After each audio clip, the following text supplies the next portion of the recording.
Saludos fraternales en Cristo les damos a cada uno de ustedes y les damos también la bienvenida al comentario bíblico adventista del séptimo día sobre nuestra lección de escuela sabática número 8, titulada Luz desde el Santuario. Les agradecemos por cada uno de sus comentarios, por compartir este audio video y por ser parte de esta familia en Cristo para seguir proclamando el Evangelio. Vamos a orar para comenzar. Padre Santo que estás en el cielo, gracias te damos por tus bendiciones, porque nos cuidas y nos proteges cada día. En este momento deseamos iniciar el estudio para poder comprender, entender tu palabra. Pedimos tu dirección. Bendice a cada persona que escucha este mensaje, a sus familias, para que puedan ser reconfortadas por la palabra del Señor. En el nombre de Jesús. Amén. En ningún momento debemos perder de vista la importante obra que se está haciendo en nuestro favor en el santuario celestial. Como pueblo, debemos ser estudiantes fervorosos de la profecía. No debemos descansar hasta que entendamos claramente el tema del santuario, que ha sido presentado en las visiones de Daniel y Juan. Este asunto arroja gran luz sobre nuestra posición y nuestra obra actual, y nos da una prueba irrefutable de que Dios nos ha dirigido en nuestra experiencia pasada. Explica nuestro chasco en 1844, mostrándonos que el santuario que había de ser purificado no era la tierra, como habíamos supuesto, sino que Cristo entró entonces en el lugar santísimo del santuario celestial, y allí está realizando la obra final de su misión sacerdotal, en cumplimiento de las palabras del ángel comunicadas al profeta Daniel. Hasta 2300 días, tardes y mañana, y el santuario será purificado. Nuestra fe, con referencia al mensaje del primero, el segundo y el tercer ángel, era correcta. Los grandes hitos por los cuales hemos pasado son inconmovibles, aun cuando las huestes del infierno intenten derribarlos de sus fundamentos y triunfar en el pensamiento de que han tenido éxito, no alcanzarán su objetivo. Estos pilares de la verdad permanecen tan incólumes como las montañas eternas, sin ser conmovidos por todos los esfuerzos de los hombres combinados con los de Satanás y su hueste. Podemos aprender mucho y debemos estar constantemente escudriñando las Escrituras para ver si estas cosas son así. Podemos aprender mucho y debemos estar constantemente escudriñando las Escrituras para ver si estas cosas son así. El pueblo de Dios ha de tener ahora sus ojos fijos en el santuario celestial, donde se está realizando el servicio final de nuestro gran sumo sacerdote en la obra del juicio, donde Él está intercediendo por su pueblo. El comentario bíblico adventista sobre Éxodo 25, 8 y 9 nos dice: «Y harán un santuario para mí». Aunque los hebreos sabían, tan bien como nosotros lo sabemos, que el gran Dios no podría habitar en un edificio de hechura humana, no les parecía correcto que hubiese culto sin templo. Lo que es más, el santuario proporcionaba un centro visible para el culto del único Dios verdadero y constituía, por lo tanto, un baluarte contra la adoración de los numerosos dioses de los paganos. Acercaba a Dios a su pueblo y hacía que su presencia entre ellos fuese algo real. También esto constituía una protección contra la idolatría. Puesto que en ese tiempo los israelitas eran nómadas, el santuario debía poder armarse y desarmarse fácilmente para ser transportado de lugar en lugar. Es significativo el hecho de que la palabra hebrea traducida santuario nunca se aplica a un templo pagano. Y habitaré. En un sentido espiritual, Dios siempre ha buscado morar con los hombres y no puede hallar reposo hasta que haya obtenido esa morada, primero en el corazón de cada persona de su pueblo, luego en medio de cualquier grupo que se reúna para adorarle.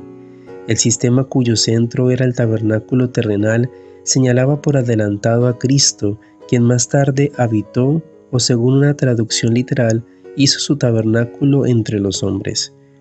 La palabra hebrea shakan, que significa habitar, residir permanentemente en una localidad. Este vocablo está muy relacionado con la palabra Shekinah, que es el nombre aplicado a la manifestación de la gloria divina asentada sobre el propiciatorio. La Shekinah era el símbolo de la presencia divina por medio de la cual Dios había prometido habitar en medio de ellos. Versículo 9. Conforme a todo lo que yo te muestre. Esto indica que aunque la artesanía era humana, el plan era divino. Dios siempre ha contado con la cooperación de instrumentos humanos para la construcción de su casa. En esta obra, cada individuo pudo tener la satisfacción de participar. En el monte, Moisés vio una representación en miniatura del santuario celestial. Se dice que el santuario terrenal era figura de las cosas celestiales, porque fue hecho conforme al modelo que le fue mostrado a Moisés. Era una copia del gran original del cielo. En visión, Juan entró en el santuario celestial, el altar del incienso y posiblemente el candelero, donde vio el arca. Por lo tanto, tenemos pruebas indiscutibles de la existencia de un santuario en los cielos, donde el Rey del universo tiene su trono y donde Cristo ministra como nuestro gran sumo sacerdote. Sin embargo, es inútil especular en cuanto a las dimensiones, la apariencia exacta o la disposición precisa del santuario celestial, porque ningún edificio terrenal podría representar la grandeza ni la gloria de ese templo. El hombre fue hecho a la imagen de Dios, pero solo Cristo es la imagen misma de su sustancia. Lo finito apenas si puede asemejarse a lo infinito. A Moisés no se le mostró el santuario celestial mismo, sino una representación de él. El santuario terrenal fue trazado según el modelo celestial, puesto que constituía una vívida representación de los diversos aspectos del ministerio de Cristo en favor del hombre caído.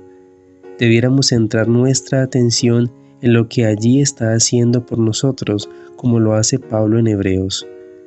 Al igual que el santuario terrenal, el santuario celestial fue establecido para hacer frente al problema del pecado. Cristo comenzó su obra mediadora luego de su resurrección y antes de que ascendiera 40 días más tarde. Estaba preparado para asumir su ministerio sacerdotal por haber obtenido la redención para nosotros mediante su sangre. Salomón sabía que aunque su templo era más grande y más hermoso, que el tabernáculo del desierto no podría contener a Dios, y sin embargo Dios lo reconoció como su casa, como también lo hizo más tarde en el templo de Herodes. Dios, que habita en la altura y la santidad, también está dispuesto a morar con el quebrantado y humilde de espíritu. Levítico 16:21, según el comentario bíblico, nos dice: macho cabrío vivo. Mientras el sumo sacerdote había estado ocupado en hacer la expiación con el macho cabrío de Jehová, y mientras limpiaba el santuario con la sangre del animal, el macho cabrío de Azazel estaba atado junto al altar, sin tener parte alguna en el ritual. La llegada a su turno solo después de haberse completado la expiación con el macho cabrío de Jehová, luego de haberse acabado la expiación del santuario y el tabernáculo de reunión y el altar. El sumo sacerdote, después de haber limpiado el santuario de pecado, salía con esos pecados a la puerta del tabernáculo donde estaba esperando el macho cabrío de Azazel. Ponía las manos sobre la cabeza del macho cabrío, confesaba sobre el animal los pecados y los transfería así del santuario al macho cabrío, quien debía transportarlos al desierto. En la realidad simbolizada, Cristo finalmente habrá de purificar el santuario celestial, quitando de allí todos los pecados confesados y perdonados, y pondrá estos pecados sobre Satanás. Este será declarado culpable de todo el mal que ha hecho cometer, y deberá sufrir el castigo final. Los pecados de los redimidos con su sangre caerán al fin sobre el causante del pecado, quien habrá de sufrir el castigo de aquellos pecados. Cuán apropiado es que el acto final del drama de la forma en que Dios trata el pecado sea hacer caer sobre la cabeza de Satanás todo el pecado y toda la culpa que, emanando originalmente de él, trajeron una vez la tragedia a las vidas de los que ahora se hallan liberados del pecado por la sangre expiatoria de Cristo. De este modo se completa el ciclo, termina el drama, solamente después de que Satanás, el instigador de todo el pecado, haya sido finalmente quitado, se podrá afirmar con certeza que el pecado ha sido eliminado para siempre del universo de Dios. Solo colocando los factores de este orden, podemos entender que el macho cabrío de Azazel tuviera una parte en la expiación. Cuando los justos hayan sido salvos, los malvados cortados y Satanás ya no exista, entonces y solo entonces se podrá decir que todo el universo está en perfecta armonía y unidad, como estuvo originalmente antes de que entrara el pecado. Lo enviará, literalmente lo expulsará. Este mismo vocablo se usa en los casos del divorcio. Es una palabra fuerte. Así como se espanta una bestia peligrosa o repulsiva, así también se envía el macho cabrío al desierto. Una vez en el desierto, el macho cabrío podía morir o no, porque los hebreos pastoreaban sus rebaños en el Midbar, término que puede significar un lugar deshabitado donde vivían las fieras. El Talmud menciona la costumbre de despeñar al macho cabrío, pero aún en este caso su muerte no desempeña parte alguna en la ceremonia de los sacrificios. En contraste con el macho cabrío de Jehová, el de Azazel era enviado vivo fuera del campamento israelita. Su muerte eventual no era en manera alguna de sacrificio. Hebreos 9:23. Cristo se ha presentado por nosotros ante Dios. Vive siempre para interceder por nosotros. La razón por la que necesitamos que alguien se presente delante de Dios por nosotros e interceda por nosotros es porque hemos pecado. Cristo se presentó por el sacrificio de sí mismo para quitar de en medio el pecado. Ahora está ofreciendo la eficacia de su expiación en favor del pecador. El resultado de esto es la limpieza de la conciencia del pecado. La palabra que se traduce limpiará es una flexión del verbo catarizo, otra de cuyas flexiones se ha traducido purificadas.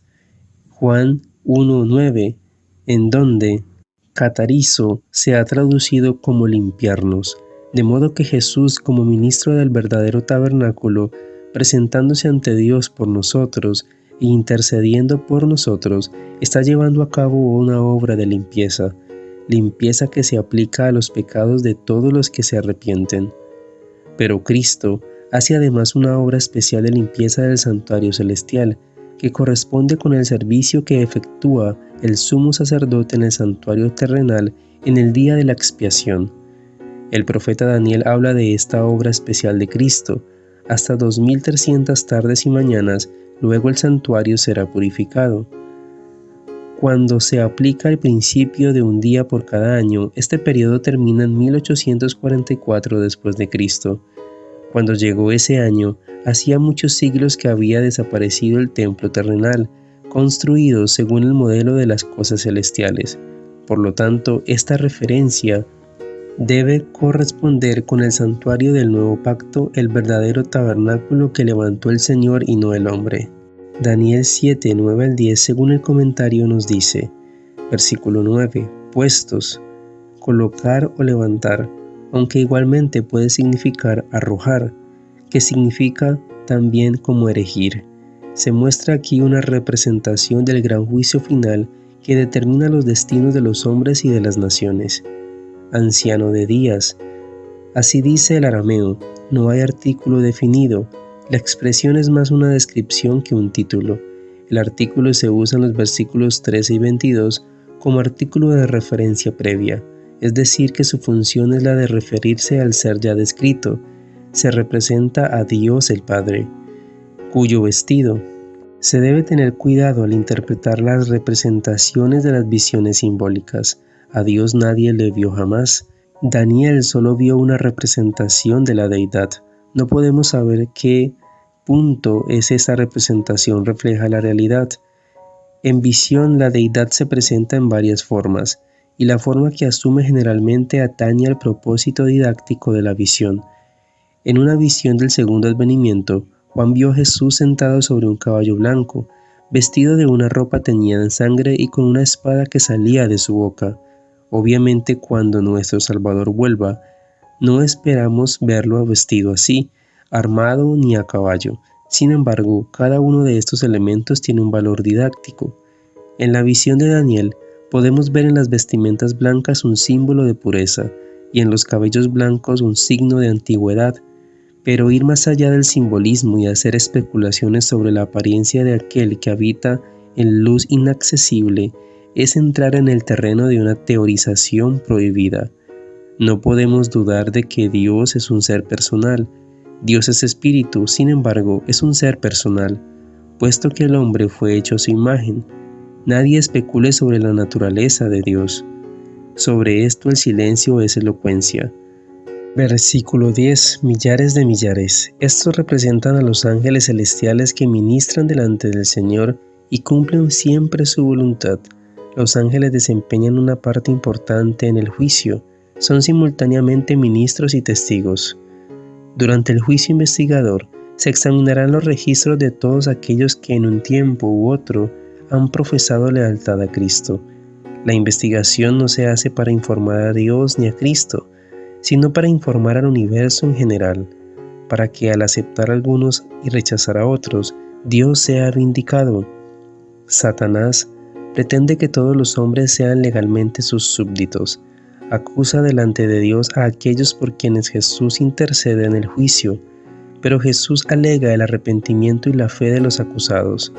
Como resultado del juicio, se confecciona un registro de los que serán ciudadanos del futuro reino de Cristo. Ese registro incluye los nombres de hombres y mujeres de toda nación, tribu, lengua y pueblo. Juan habla de los redimidos en la tierra nueva como de las naciones de los salvos. Los libros fueron abiertos. La siguiente enumeración aparece en el siguiente texto. Primero, el libro de la vida, donde se registran los nombres de todos aquellos que han aceptado servir a Dios.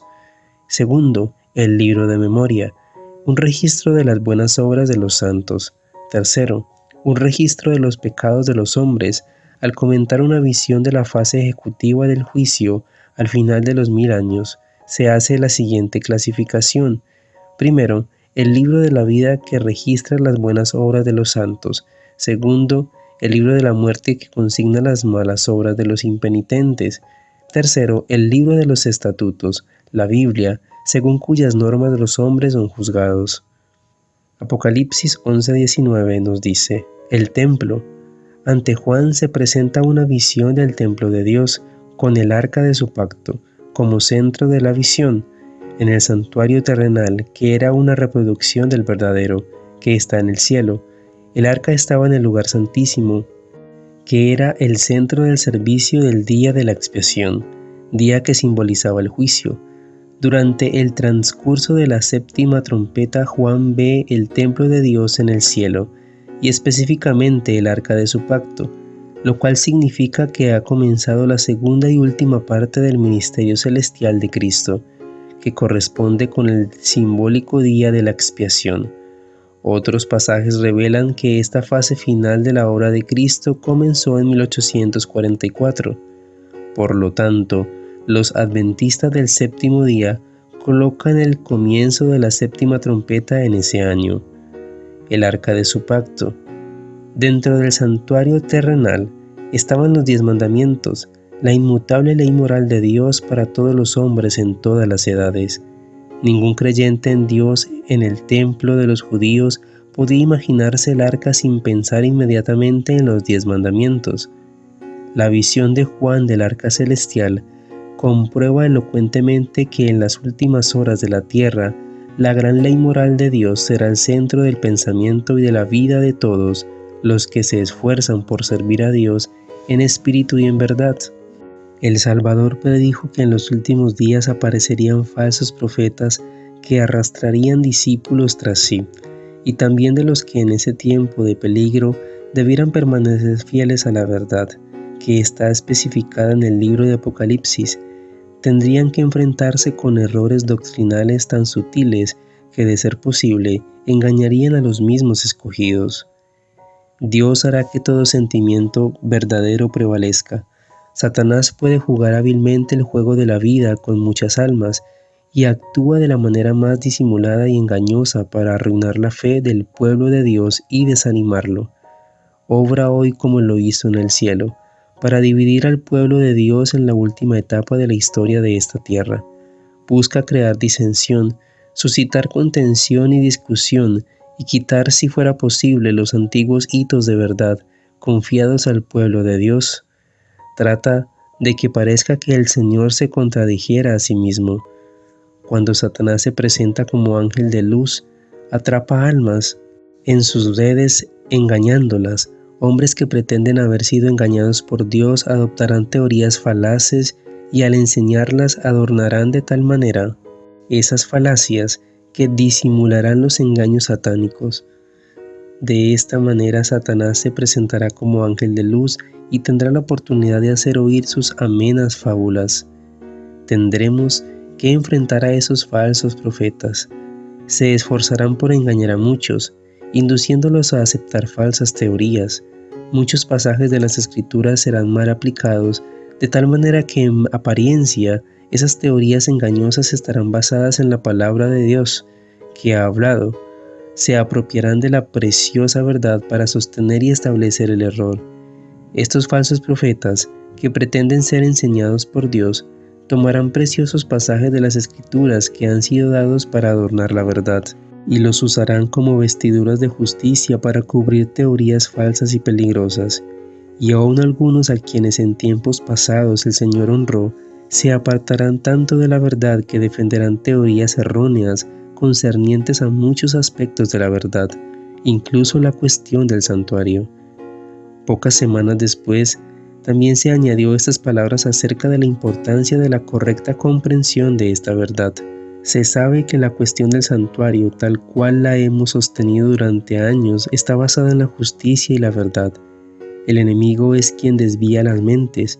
Le agrada cuando los que conocen la verdad se dedican a coleccionar textos para amontonarlos en derredor de teorías erróneas, que no tienen base en la verdad.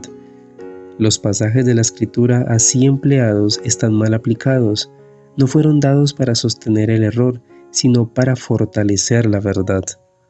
Padre Santo que estás en el cielo, gracias te damos, oh Dios, por tus bendiciones, porque nos permites estudiar tu palabra. Te pedimos, oh Dios, que nos des sabiduría para poder entender y comprender cada día la verdad, para no caer en ninguna tentación y para no ser engañados en el día final. Que podamos, oh Dios, discernir de lo que está bien y lo que está mal, de lo que hemos aprendido durante nuestra vida espiritual y de todas aquellas enseñanzas que han transformado nuestra vida. Deseamos ser un baluarte en todo momento, deseamos poner en práctica todo lo que hemos aprendido y también compartirlo con las demás personas. Que la firmeza y la fe puedan ser constantes en nuestra vida espiritual. Te pido, oh Dios, por cada persona que ha escuchado este mensaje, por cada familia, por cada petición, ya sea económica, espiritual, personal, para que puedas actuar conforme a tu santa y divina voluntad y que pueda ser resuelto en tu tiempo. Gracias, oh Dios, porque nos escuchas, porque nos cuidas y nos proteges. En el nombre de tu Hijo amado Cristo Jesús te lo pedimos todo. Amén.